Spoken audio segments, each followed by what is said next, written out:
मैं आपको यहाँ पर चैप्टर वाइज इंपॉर्टेंट बता रहा हूँ, आप ध्यान से समझते चलिएगा। वैद्युत आवेश तथा क्षेत्र, चैप्टर नंबर 1 है कूलाम के नियम, है ना, और वैद्युत बल रेखा, वैद्युत द्विध्रुव तथा वैद्युत द्विध्रुव आघूर्ण, और वैद्युत द्विध्रुव के कारण उत्पन्न वैद्युत क्षेत्र की तीव्रता, है ना। यानी कि साथी सोचो, हमने सुना है जी वैद्युत द्विध्रुव के कारण वैद्युत क्षेत्र की तीव्रता, यानी कि अक्षीय स्थिति में और निरक्षीय स्थिति में, ये इनमें से एक डेरिवेशन इंपॉर्टेंट बन जाता है।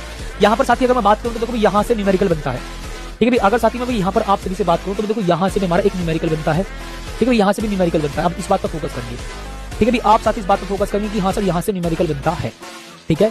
तो जिस टॉपिक पर अगर मैं न्यूमेरिकल लिखूं तो वहां से न्यूमेरिकल ज्यादा बनता है, इसलिए समझ जाओ, ठीक है, ओके।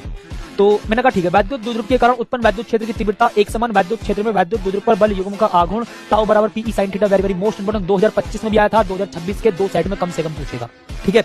गॉस की प्रमेय के अनुप्रयोग, साथी आप इसको स्टार्ट करेंगे भैया 101% साथी मैं गारंटी देता हूं, ठीक है।